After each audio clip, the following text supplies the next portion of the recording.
Vous voyez ce truc? Ça, c'est une disquette. Et ça, c'est moi qui vous en parlais il y a quelques mois. Pour les plus jeunes d'entre nous, une disquette, c'est un support de stockage à l'ancienne, l'ancêtre du CD. Pour info, sur un CD-ROM, on stockait 700 mégaoctets, tandis que sur une disquette, on pouvait stocker 1,44 mégaoctets maximum. Donc même à l'époque, pour utiliser un seul logiciel, il fallait parfois plusieurs disquettes. Pourquoi je vous parle de ça? Parce que c'est un support de stockage que plus personne n'utilise. Il n'est même plus produit en usine depuis quasiment 10 ans. Plus personne sauf un pays. Devinez lequel? Oui, le Japon, évidemment. Même si on voit le Japon comme un pays très high-tech, il a finalement un rapport très particulier avec la technologie ancienne, très low-tech finalement. Et le meilleur moyen d'illustrer ça, c'est de réaliser que jusqu'à début 2024, le Japon obligeait les entreprises à utiliser des disquettes, pour réaliser quasiment jusqu'à 2000 procédures administratives. Il y a 2 ans, le Japon ouvrait enfin les hostilités contre les disquettes et se décidait à les faire disparaître de toutes ces procédures administratives. C'était le sujet de ma précédente vidéo sur ce sujet sur cette chaîne, où j'étais assez outré de l'utilisation massive de ces disquettes dans un pays qu'on pensait high-tech. Et je le redis, c'était pas question de mode ou de goût des Japonais pour les disquettes, c'était une obligation légale du gouvernement d'utiliser ce support de la disquette pour réaliser ces procédures. Bref, une première vague de suppression de ces règles, un peu ridicules faut l'avouer, a eu lieu en ce début d'année 2024,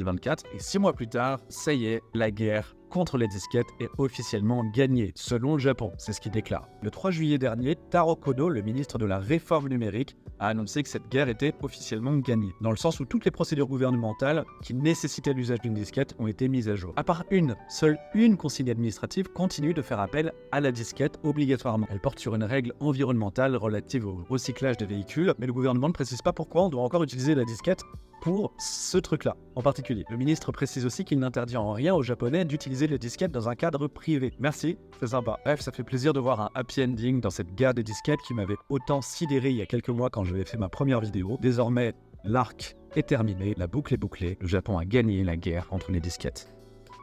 Bravo. Yatta. Si t'aimes bien ce genre de chronique du monde moderne et de la tech, abonne-toi.